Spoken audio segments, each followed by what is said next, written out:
Hello, welcome back to Vivify Gardens. Sorry, there was just a yellow bird that swooped in.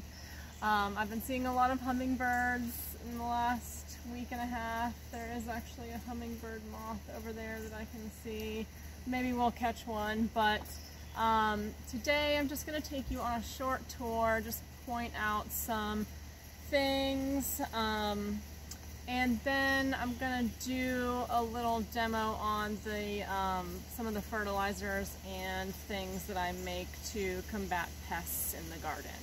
So we'll just start over here.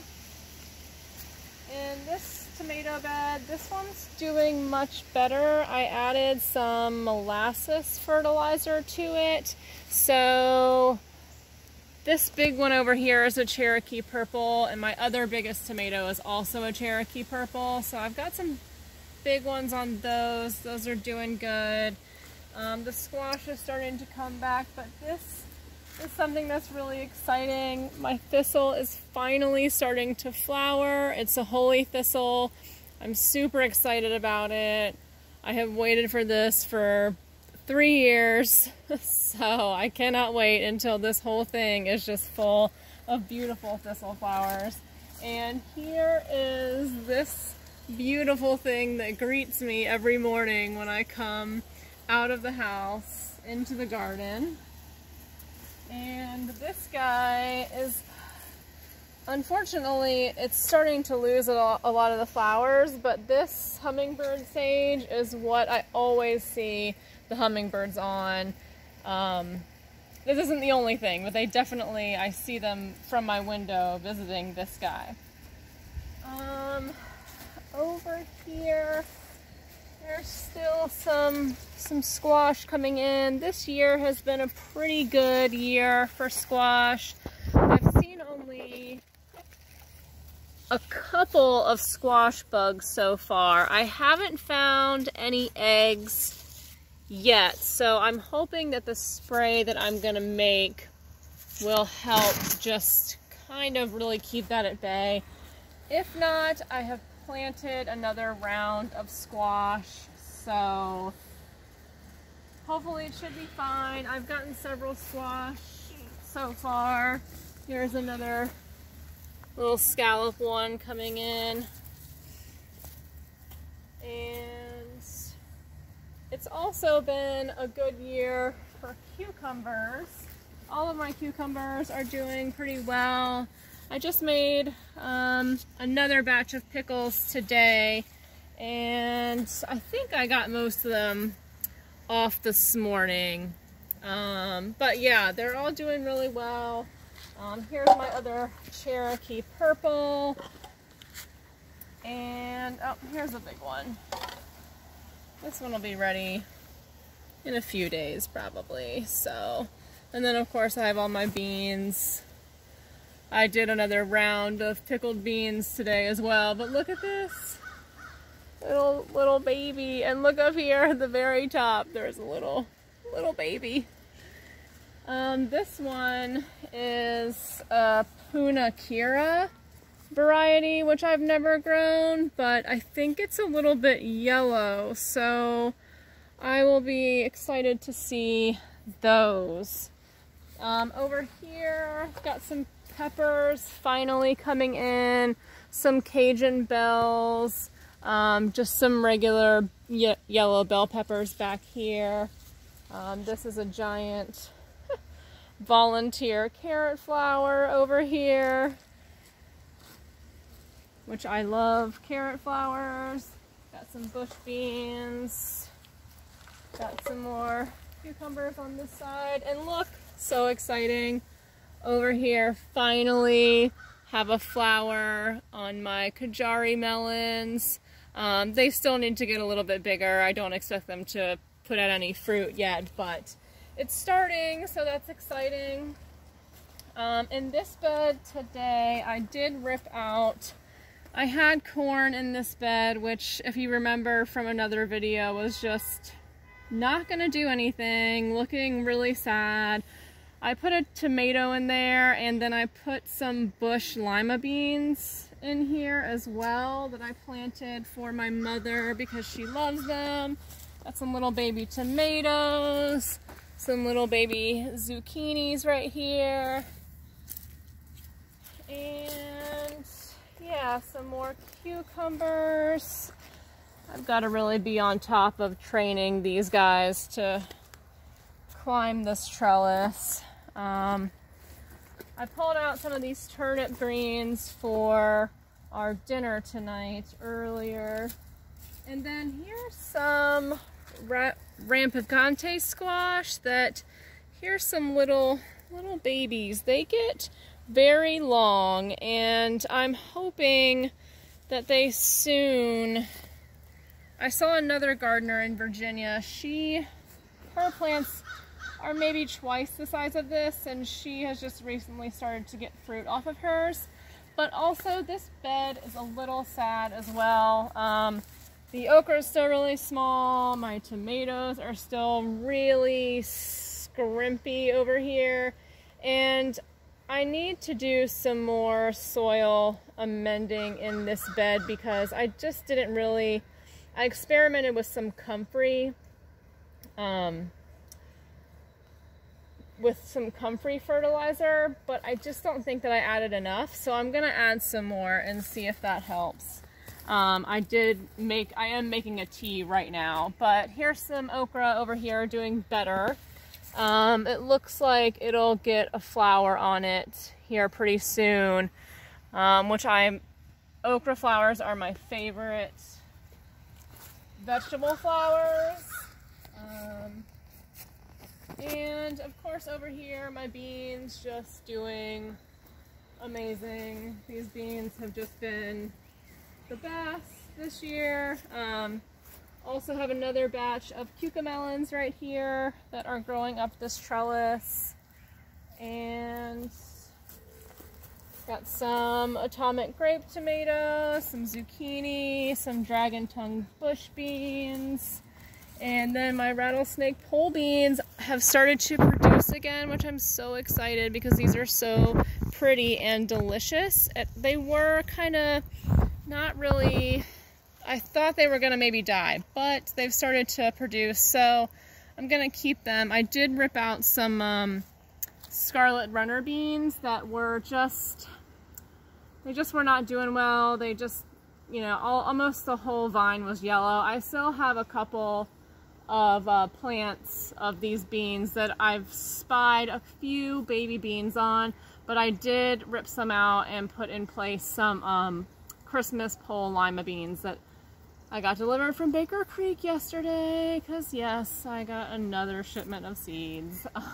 And I might already have another one on the way, but it's fine. So anyway, I do have some little baby shishito peppers here, which is so exciting because I love shishito peppers.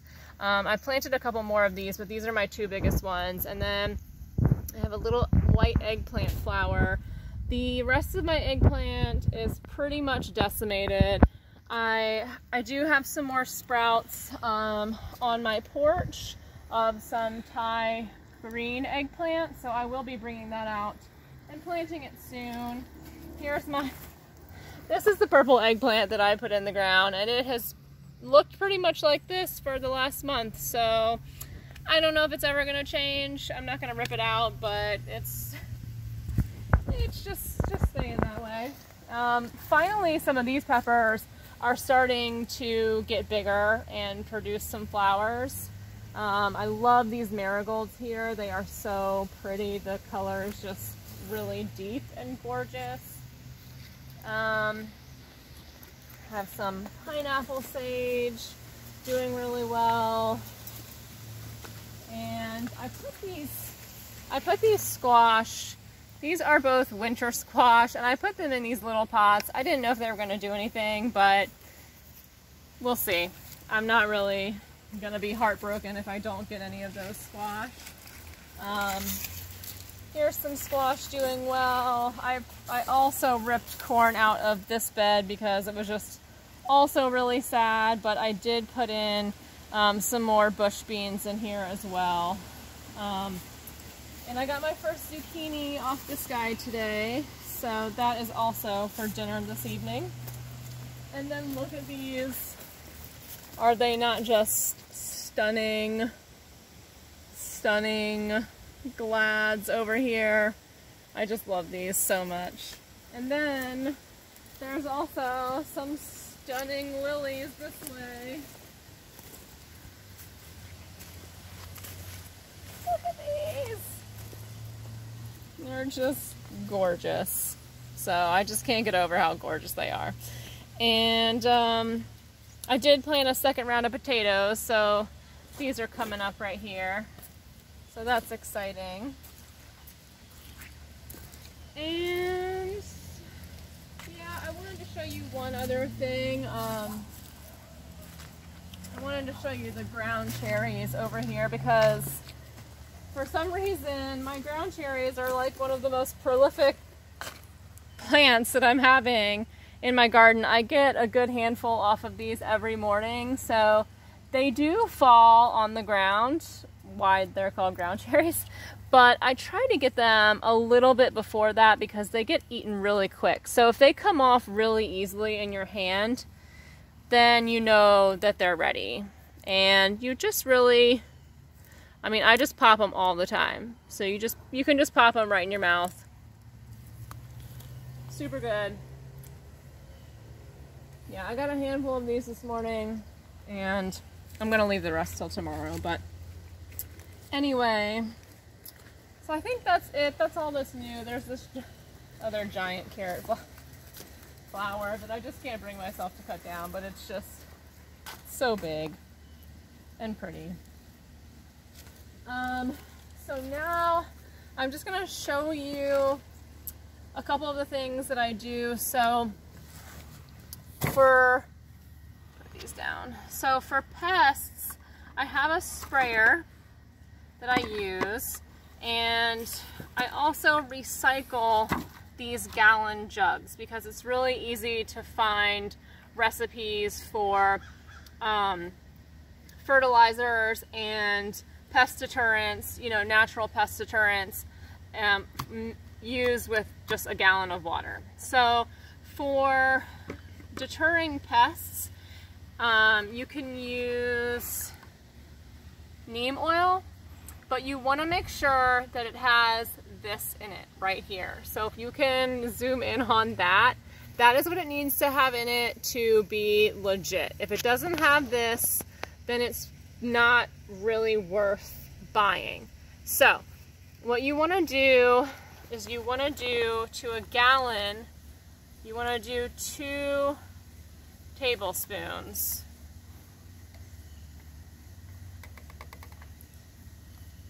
Okay, but you also need to add, because see how it's all like sitting at the top?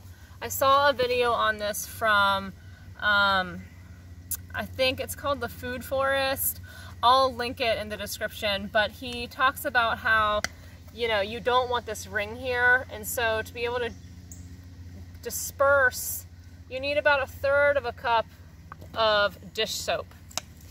And so you want to really, how you're going to tell is you want to just really agitate it.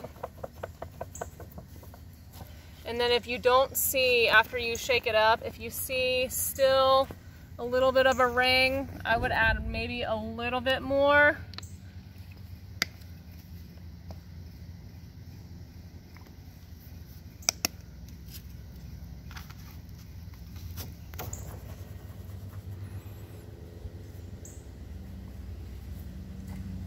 That's a little bit better.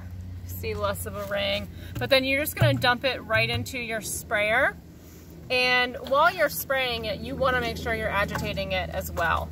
And you want to spray this stuff at night, or else it can burn the plants. You definitely want to do it in the evening. The other thing that I'm doing, because I did a couple weeks ago, the first big tomatoes that I was really excited to get off had some blossom end rot, which happens when there's a lack of calcium in the soil. It can happen when you get a lot of rain, which we had been having a lot of rain, so I kind of expected it. I did use this CalMag which I've seen highly recommended, but you can also use molasses, which is supposed to also help your tomatoes have a bit of a better flavor. So again, all you would do is put, you know, 2 tablespoons of molasses in this gallon and shake it up, and then you put about 2 cups or so per plant. And so I did that with my other little puny bed today, so I'm gonna see how that works. I also made, and this is like really stinky, but I did a comfrey tea, and it's just looking really gross, but you're supposed to leave it for 2 to 3 weeks. You get a bunch of comfrey leaves and just mash them up, you know, chop them up and put them in like an old pillowcase. And then you wanna, I will dilute this as well a little bit. They say anywhere from like 1 to 5 to 1 to 10. So I will let you know how that goes in another video. I still have about a week that I'm gonna leave it. So yeah, I think that's it. So thank you for joining me, and I will see you again soon.